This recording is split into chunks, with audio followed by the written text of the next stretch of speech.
सुनाओ Jindal poly investment and finance company limited. अब देखिए यहाँ पर स्टॉक का प्राइस चल रहा है 545 रुपए और मार्केट के अंदर कूट कूट कर इंटरेस्ट आ रहा है इसके अंदर।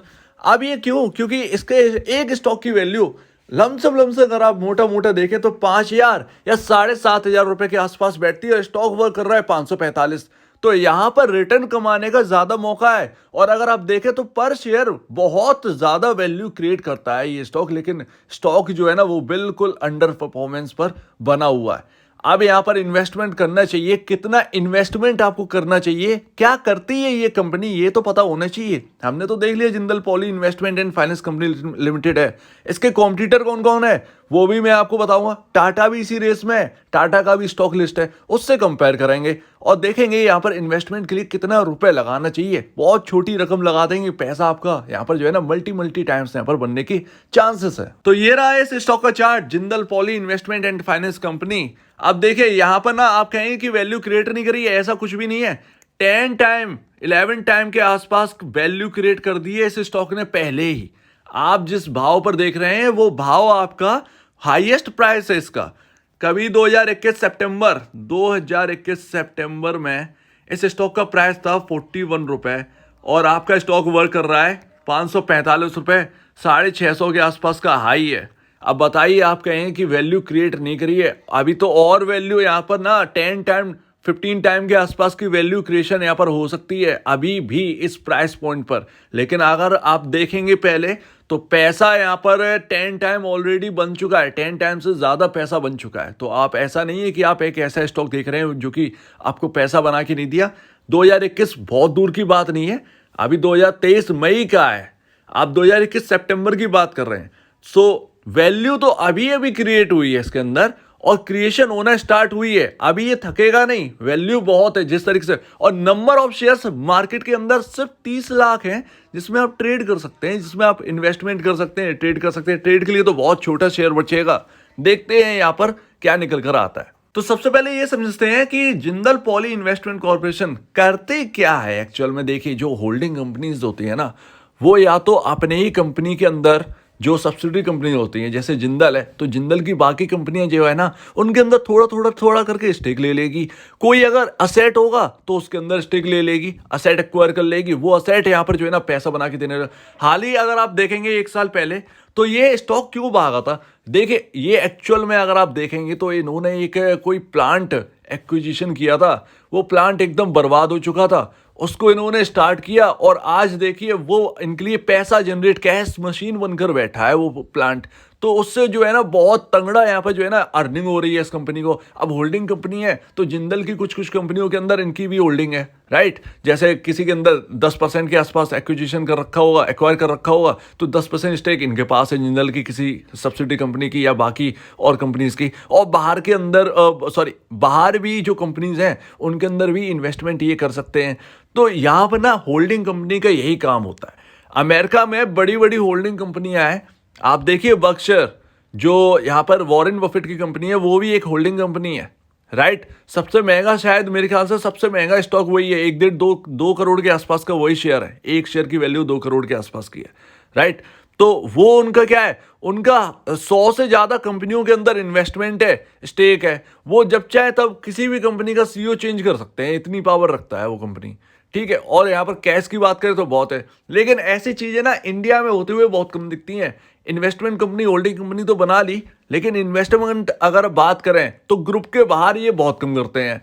कोई भी, आप टाटा भी देख लीजिए, ग्रुप के बाहर बहुत कम इन्वेस्टमेंट होगा। इन्वेस्टमेंट कंपनी के अंदर आप देखेंगे तो बाहर की जो कंपनी है, जैसे किसी ने नई कंपनी स्टार्ट करी तो उसके अंदर स्टेक ले ली और पैसा दे दिया भाई, इन्वेस्ट कर दिया, अब वो पैसा ग्रो हुआ तो उससे अर्निंग हो रही है उस कंपनी से। तो ऐसा हमको बहुत कम देखने को मिलता है। ज़्यादातर ये अपनी ग्रुप कंपनियों के अंदर ही स्टेक ले लेते हैं, पैसा कमाते हैं। लेकिन जैसे ही ये बाहर इन्वेस्टमेंट करना भी स्टार्ट करेंगे, अब कौन कर रहा है, कैसे कर रहा है, ये तो आपको डिटेल बाद में निकल के आएगी। लेकिन जैसे ही जिंदल अपने ग्रुप को छोड़कर बाहर इन्वेस्टमेंट करता है किसी भी कंपनी के अंदर, तो फिर वो कंपनी से पैसा भी तो आएगा स्टेक के बदले। तो ये यहाँ पर ना ऐसे कैश जनरेटिंग मशीन बन जाएगी ये कंपनी, सारी कंपनियां, एक्चुअल में सारी कंपनियां। लेकिन जिंदल पॉली इन्वेस्टमेंट सबसे सस्ती, सबसे कम वैल्यू पर मिलने वाली कंपनी है, आप समझिएगा। सो उम्मीद है आप इनका काम तो आप समझ गए होंगे। इसके साथ साथ सबसे जो प्राइमरी जो इन्वेस्टमेंट है, जो सबसे मेन इनका जो इन्वेस्टमेंट है, वो पावर सेक्टर के अंदर ज्यादा है। पावर सेट्स के अंदर ज्यादा इन्वेस्टमेंट है इस कंपनी का, तो ध्यान रखिए। तो जो प्लांट इन्होंने बाई किया था वो कहीं ना कहीं जो पावर का ही होगा, मुझे याद नहीं है। वो प्लांट 1 साल 1.5 साल 2 साल पहले की बात है, वो पावर की वजह से। हालांकि मैं आपको ये भी बता दूं कि डीलिस्टिंग का भी प्लान आया था, लेकिन एक्चुअल में ये डीलिस्ट करवा रहे थे 238 240 के आसपास। क्या हुआ था यहाँ पर, आप ध्यान रखिएगा। डीलिस्टिंग के बारे में भी आपको बताता हूँ। अगर डीलिस्ट होगी भी ये कंपनी, जिंदल जैसे डीलिस्ट करवाते हैं, तो आपको एक वैल्यू प्रोवाइड करी जाएगी, एक शेयर का भाव प्रोवाइड किया जाएगा। उस शेयर के भाव पर आपका जो है ना वो पैसा दिया जाएगा आपको। ऐसा नहीं है कि ये लेकर भाग जाएंगे, ऐसा कुछ नहीं होगा। प्रॉपर प्लानिंग के साथ डीलिस्टिंग कराई जाएगी।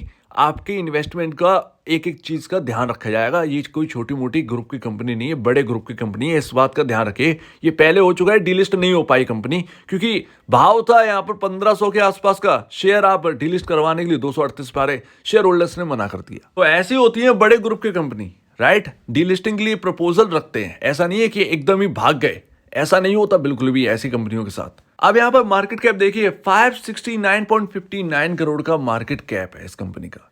ये मायने रखता है, आपका जो भाव चल रहा है उसी का यहां पर मार्केट कैप है। इससे ज्यादा तो इनकी अर्निंग है, राइट। तो इससे ज्यादा तो ये पर क्वार्टर ये नेट सेल खींच रहे हैं, इससे ज्यादा और क्या चाहिए। और चौंकने की बात तो ये आ जाते हैं कि अर्निंग पर शेयर 255.18 पर है। आप समझ रहे हैं, 255.18 पर है। आप अगर बुक वैल्यू देखेंगे इसकी, तो 2505 रुपए इस वक्त बन रही है। 2505 रुपए का भाव आपका होना चाहिए, ये इसकी रियल वैल्यू है, इस स्टॉक की रियल वैल्यू है। समझ रहे हैं, ज्यादातर अपने बुक वैल्यू से ऊपर ही वर्क करते हैं, कोई भी स्टॉक हो ज्यादातर अपने बुक वैल्यू से ऊपर वर्क करते हैं। चाहे वो 1 टाइम पर हो, चाहे 2 टाइम पर हो, चाहे 3 टाइम पर हो। कुछ कुछ तो 17 गुना पर वर्क करते हैं। इसमें कोई जो है ना मैथमेटिक नहीं है, लेकिन उनका फिर जो नंबर्स है वो भी आप चेक करेंगे तो आपको पता चलेगा। अगर अच्छे होंगे नंबर्स तो ठीक है, अगर नहीं होंगे तो फिर वहाँ पर जो है ना क्रैश जैसी स्थिति बन जाती है। तो वो 17 18 19 मल्टीपल टाइम पर वर्क करते हैं, तो वो एक है ना रिस्की भी हो जाता है इन्वेस्टर के लिए। लेकिन यहाँ पर ऐसा है ही नहीं कुछ, आपके बुक वैल्यू से नीचे वर्क कर रहा है। आपका पी रेशियो 2.13 है। इसीलिए मैं कह रहा हूं कि ये इन्वेस्टमेंट कंपनी या होल्डिंग कंपनियों में से अगर आप जोड़ लीजिए, आपको पता चलेगा ये सबसे सस्ती स्टॉक है इन्वेस्टमेंट कंपनी में। वैल्यू तो भैया यहां पर कूट कूट कर भरी है, जो आपका बैंकिंग स्टॉक्स के अंदर नहीं मिलेगा, वो आपको कोई एनबीएफसी में नहीं मिलेगा, लेकिन आपको यहां पर मिल जाएगा। तो वाकई में काफी इंटरेस्टिंग स्टॉक है। अब देखिए यहां पर क्या है, आपका नेट सेल देखेंगे पर क्वार्टर ये कंपनी कितनी कमा रही है। 825 करोड़ का यहां पर जो है ना नेट सेल कर बैठी है ये कंपनी। आपका दिसंबर के क्वार्टर में, Q3 में, अभी Q4 आना बाकी है, Q4 आना बाकी है। और यहाँ पर Q3 में आपका ऐसा है, और लगातार जो परफॉर्मेंस है वो आप देखिए, लगातार नेट सेल बढ़ी रही है। नहीं भी अगर बढ़ेगी, इधर ही घूमता रहेगा तो भी कोई प्रॉब्लम नहीं है, क्योंकि वो वैल्यू यहाँ पर जो है अभी हमें मिल ही नहीं रही है।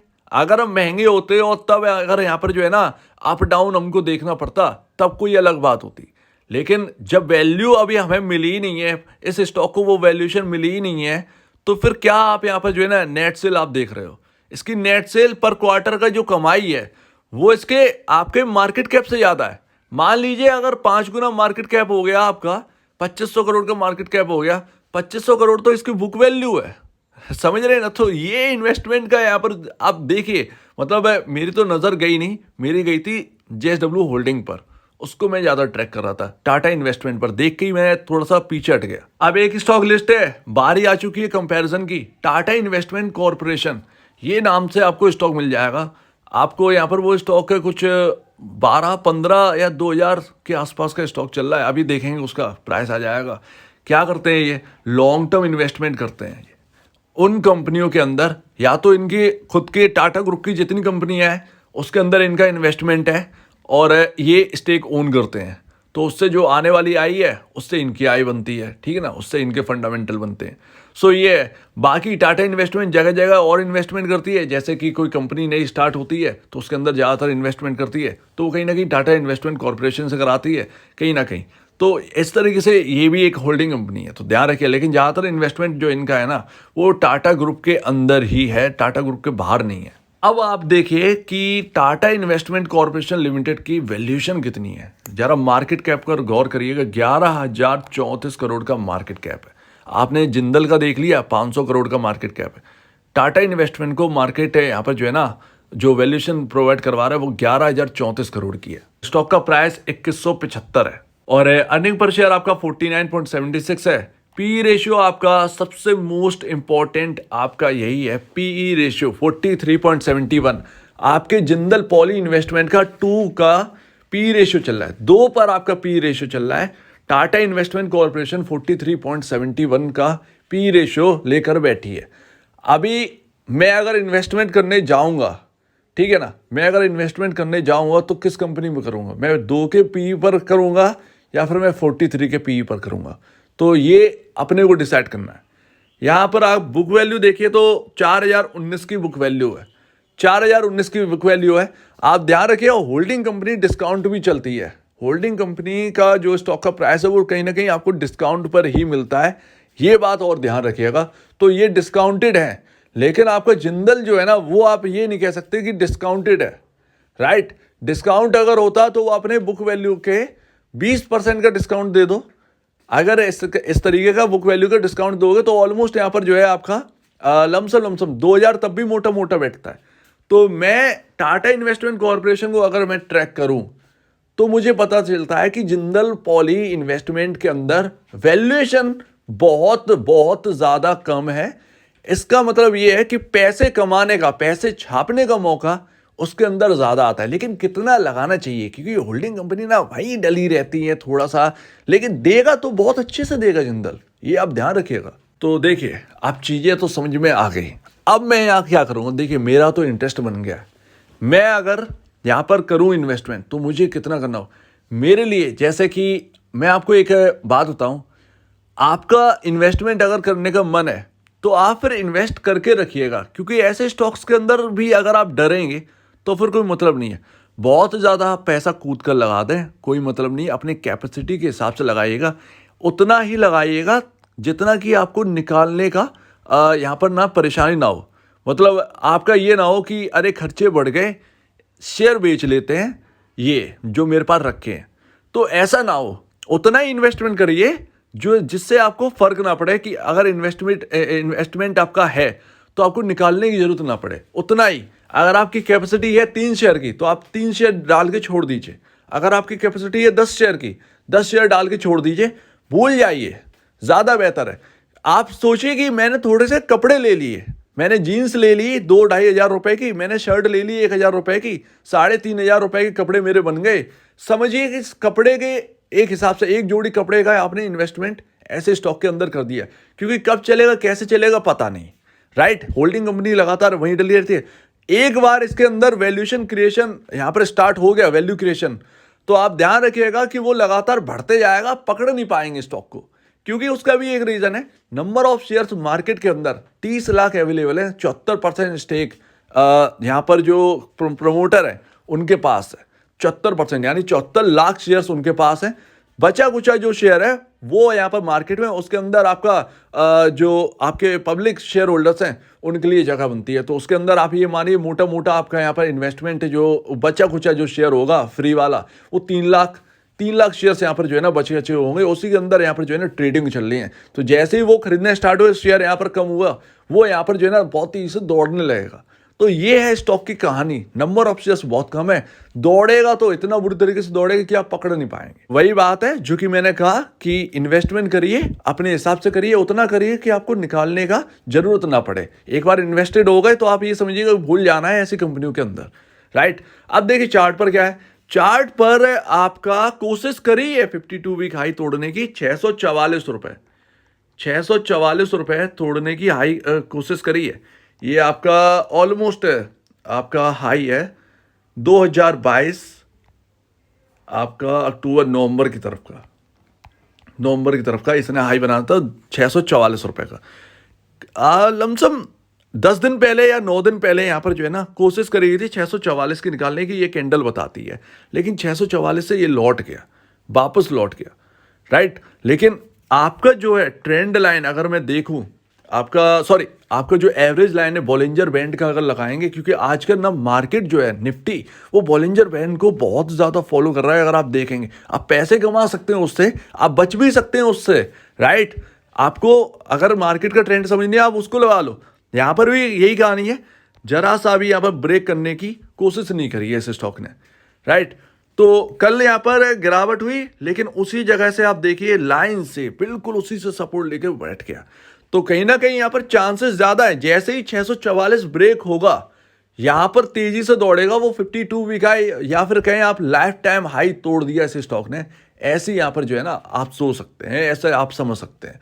तो जैसे ही लाइफ टाइम हाई ब्रेक करेगा तो नए लाइफ टाइम हाई लगते चले जाएंगे इसके अंदर, और फिर यहाँ पर जो है आप समझ ही सकते हैं नंबर ऑफ शेयर्स कम है, दौड़ना स्टार्ट किया एक बार तो फिर दौड़ते ही रहेगा। कोई बड़ी बात नहीं है कि यहाँ पर डबल हो जाए, कोई बड़ी बात नहीं है ट्रिपल हो जाए, तुरंत ही। और आपकी वैल्यू आप कहेंगे कि महंगा हो गया, महंगा हो गया, वो महंगा 2500 भी चला जाएगा तब भी महंगा नहीं होगा, ज़्यादा से ज़्यादा उसका पी रेशियो 10 के आसपास आ जाएगा, राइट। तो ये आप समझिएगा, तो वैल्यू बहुत है। तो इसीलिए मैं कह रहा हूं कि कपड़े समझकर इसमें पैसे डालकर छोड़ दो, अगर आपका मन है तो, आपका मन है तो। क्योंकि होल्डिंग कंपनी ना वहीं खड़ी रहती है, मैंने आपसे कहा ना वहीं पर बैठी रहती है, तो कब तक बैठा रहेगा, सुस्तारता रहेगा, पता नहीं है। अगर आपको अच्छा लगता है ये स्टॉक, आप थोड़े से शेयर डाल के छोड़ दीजिए, आपको फर्क भी नहीं पड़ता। कपड़े एक सब वही मैंने आपसे बात बताई है। तो अगर आपको फर्क नहीं पड़ता थोड़े से शेयर डाल के छोड़ दीजिए, जो होगा देखा जाएगा। वैल्यू बनेगी तो बहुत तंगड़ी बन जाएगी, नहीं तो भाई साहब यहीं पर रहेगा, अंडर वैल्यूड तो वैसे भी है स्टॉक। जैसा भी हो आपको तय करना है इसके ऊपर। ये रही पूरी स्टोरी जिंदल पॉली इन्वेस्टमेंट की, ये रही पूरी एनालिसिस। मुझे लगता है कि अगर मैं थोड़ा सा भी अगर मैं रिस्क लूँ, क्योंकि रिस्क पूरे मार्केट का दूसरा नाम रिस्क ही है, अगर मैं रिस्क लूँ तो ज़्यादा से ज़्यादा मैं 10 शेयर का रिस्क ले सकता हूँ, मैं 5000 डालकर इसके अंदर छोड़ सकता हूँ, और बाकी का फिर देखा जाएगा। ये बनाएगा पैसा, बनाएगा तो बहुत बनाएगा, अदरवाइज यहीं पर बना रहेगा पैसा। तो ये रहा पूरा, आपको जैसा तय करना है आप वैसा करिए। आपका क्या कहना है इसके ऊपर कमेंट सेक्शन में कहिए, और अगर आपसे वीडियो प्रॉब्लम है, कुछ पूछना है, कुछ बताना है, कुछ कहना है, तो प्लीज़ कमेंट सेक्शन में कहिए। और आप दीजिए वीडियो देखने के लिए बहुत धन्यवाद दोस्तों।